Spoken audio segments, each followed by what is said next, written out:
الحمد لولیہ والصلاة علی نبیہ۔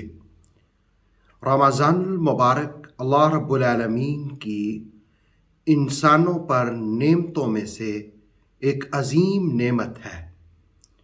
روزہ رکھنے سے اللہ رب العالمین انسان کو بہت سے فائدے عطا فرماتا ہے۔ ان فائدوں کا تعلق انسان کی روحانیت کے ساتھ بھی ہے، تقوی کے ساتھ بھی ہے، اور انسان کی باڈی کے ساتھ بھی ہے۔ معجم الاوسط کی ایک حدیث ہے کہ رسول اللہ صلی اللہ علیہ وسلم نے فرمایا، سومو تصحو، روزہ رکھو، یہ تمہیں صحت عطا کرے گا۔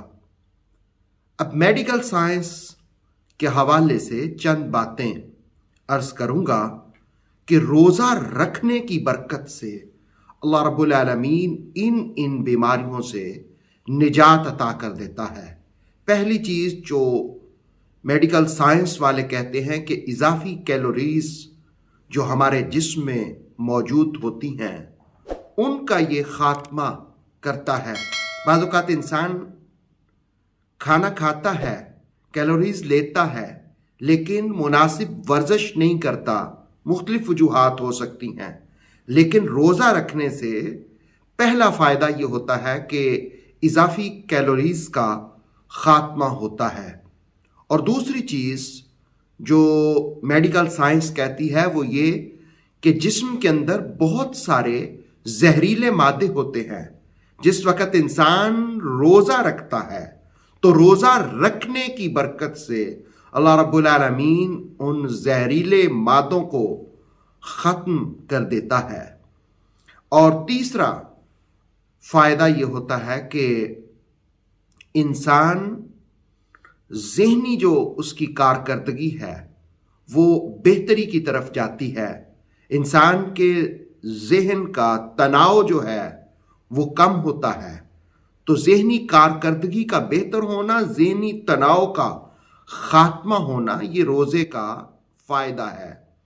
اسی طرح چوتھا فائدہ میڈیکل سائنس کے حوالے سے میں یہ بھی عرض کروں گا کہ موٹاپا بھی ایک بیماری ہوتی ہے، اور موٹاپے ایسی جو بیماریاں ہیں روزے کی برکت سے اللہ رب العالمین ان کو بھی ختم فرما دیتا ہے۔ اور نمبر 5، سوزش میں کمی آتی ہے۔ اور نمبر 6، یہ جو معدہ ہے، سٹمک جسے آپ کہتے ہیں، یہ بیماریوں کا گڑھ ہے۔ اس کی صحت کی وجہ سے انسان کا وجود صحت مند ہوتا ہے، اور اس کے بیمار اور خراب ہونے کی وجہ سے بہت ساری بیماریاں پیدا ہوتی ہیں۔ روزے کی ایک برکت یہ بھی ہے کہ وہ سٹمک کی بیماریوں کو دور کرتا ہے۔ اور پھر 7ویں نمبر پر آج کل یہ بیماریاں بہت عام ہیں، شوگر، کولیسٹرول اور بلڈ پریشر۔ یہ تینوں چیزیں، ان تینوں کا لیول اعتدال میں رکھنے کے لیے روزہ ممد و معاون ثابت ہوتا ہے۔ یہ جدید میڈیکل سائنس بھی کہتی ہے کہ روزہ رکھنے سے آپ کا شوگر لیول، آپ کا کولیسٹرول اور بلڈ پریشر، ان میں اعتدال آتا ہے۔ اور پھر 8ویں نمبر پر انسولین کے استعمال میں کمی واقع ہوتی ہے۔ اور 9ویں نمبر پر انسانی جسم کا جو کھچاؤ ہوتا ہے، جس کی وجہ سے انسان ڈپریشن کا شکار اور نفسیاتی امراض انسان کو چمٹ جاتے ہیں، ذہنی تناؤ، ان سارے امراض کا خاتمہ بھی روزے کی برکت سے ہوتا ہے۔ اور سکن اور چھاتی کے کینسر سے بھی 10ویں نمبر پر میں عرض کروں گا کہ محفوظ رہا جا سکتا ہے۔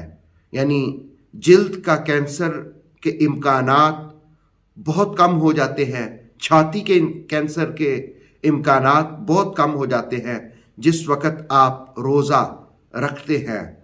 تو روزہ رکھتے ہوئے اس بات کا بھی احتیاط کیا جائے کہ یہ نہیں ہو کہ سحری کے وقت اتنا زیادہ کھا لیا جائے کہ افطار تک آپ کو اسی کھانے کی ڈکاریں آتی رہیں، اور نہ ہی افطار کے وقت اس قدر آئلی چیزیں استعمال کر لی جائیں کہ سحری تک آپ کو بھوک ہی نہ لگے۔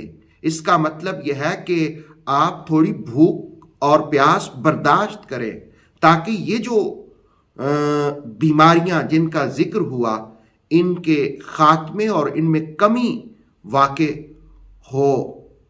اللہ رب العالمین کی بارگاہ میں التجا اور دعا ہے کہ اللہ رب العالمین ہمیں روزے کے روحانی اور روزے کے جسمانی طبی تمام فوائد سے نواز دے۔ اوتھینٹک اسلامک نالج کے لیے نور وحی یوٹیوب چینل کو سبسکرائب کیجئے، بیل آئیکن کو بھی لازمی پریس کریں۔ نور وحی کے فیس بک پیج، ٹک ٹاک اور انسٹاگرام کو بھی فالو اور لائک کیجئے تاکہ ہماری ہر نئی آنے والی ویڈیو آپ تک بر وقت پہنچ سکے۔